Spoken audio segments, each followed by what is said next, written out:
임종룡 신임 금융위원장이 이번 주부터 공식 업무에 들어갔습니다. 금융권에서는 박근혜 대통령과 최경환 경제부총리가 지적했던 금융보신주의 타파와 내수 부양 정책에 더욱 속도가 붙을 것으로 기대하고 있습니다. 경제부 이종용 기자와 이야기 나눠보겠습니다.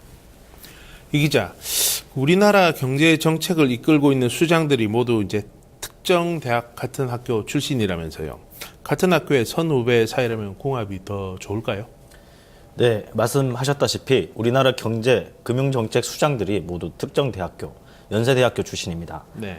우선 통화 정책을 맡고 있는 이주열 한국은행 총재가 연세대 70학번으로 가장 선배고요. 네. 경제 정책을 총괄하는 최경환 부총리가 75학번으로 두 번째입니다. 네. 마지막으로 78학번인 임종룡 금융위원장이 금융정책을 담당하고 있습니다. 네. 이른바 연세대 3인방인 이들은 내수부양 정책 부분에서는 주거니 받거니 찰떡궁합을 보이고 있습니다. 네. 최 부총리는 최근 경기 부양에 승부수를 던진 상황입니다. 하반기에는 총선 국면으로 돌아서기 때문에 골든타임이 얼마 남지 않았기 때문인데요. 네.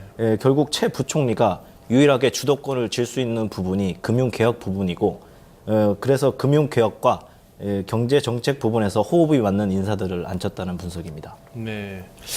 하반기가 되기 전에 내수 효과가 나와야 한다면 앞으로 길어야 한 3개월 정도인데요. 이주열 총재와의 호흡은 어떻습니까? 얼마 전에 깜짝 금리 인하로 시장을 좀 노렸겠죠?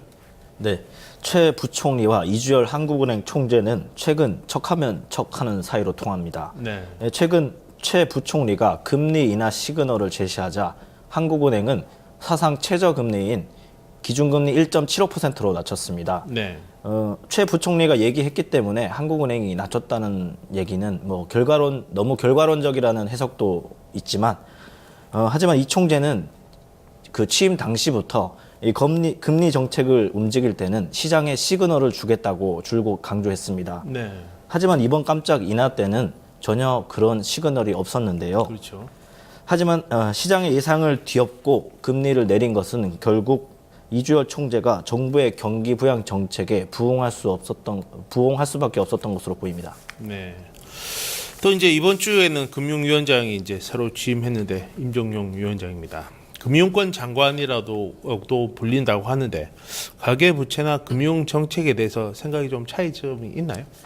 결론부터 말씀드리자면은 이 차이점이 없습니다. 네. 임종용 금융위원장 역시 가장 중요한 과제로 금융권 보신주의 타파와 금융개혁을 내세웠습니다. 네. 이것은 최경환 부총리와 다를 바가 없는데요. 네네. 어제 임 위원장이 내놓은 추진 과제의 제목도 경기 활성화를 위한 금융개혁이었습니다. 네. 또 임 위원장은 가계부채 증가 속도가 빠르지만 아직까지는 리스크로 작용할 단계는 아니라면서 기재부 시각과 같다고 인정을 했습니다. 네. 그리고 부동산 대출 규제 완화 기조도 아직까지는 손댈 계획이 없다며 결국 이는 가계부채 관리보다는 경기 부양이 더 중요하다는 얘기입니다. 네. 이렇게 이제 정책자들의 궁합이 좋다면 다행이라고도 할 수는 있겠는데 가계 부채가 우리 경제의 시한폭탄이 될 수 있다. 이런 우려는 여전히 남아 있죠. 예. 문제는 가계부채가 빠르고 늘고 있는데 정부는 아직까지 관리가 가능한 수준이라고 낙관하고 있다는 겁니다. 네. 가계부채가 더 늘더라도 경기 부양이 되면 소득이 늘어나고 가계부채 문제도 자연스럽게 해결될 것이라는 게 정부의 생각입니다. 네. 하지만 지난해 하반기에 정부가 부동산 규제를 완화한 이후에 가계대출이 급증했습니다. 그렇죠. 여기다가 기준금리가 역대 최저 수준으로 떨어지면서 기름을 부은 형국인데요. 네. 일례로 지난해 가처분 소득 대비 가계부채 비율이 160%에 육박했는데 이것은 부채가 소득보다 1.6배나 많다는 뜻입니다. 네. 전문가들은 가계부채가 급증하고 있는 상황에서 미국의 금리 인상을 비롯해서 내외부 충격이 가해지면 심각한 문제로 불거질 수 있다고 지적하고 있습니다. 네. 그렇군요.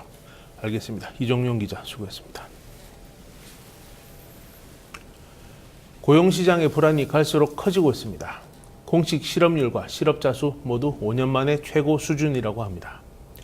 이런 가운데 경제정책 당국은 내수 부양을 위해 총력전에 나섰습니다. 올바른 방향과 신속한 실천이 시급한 상황입니다. 뉴스통을 마칩니다. 고맙습니다.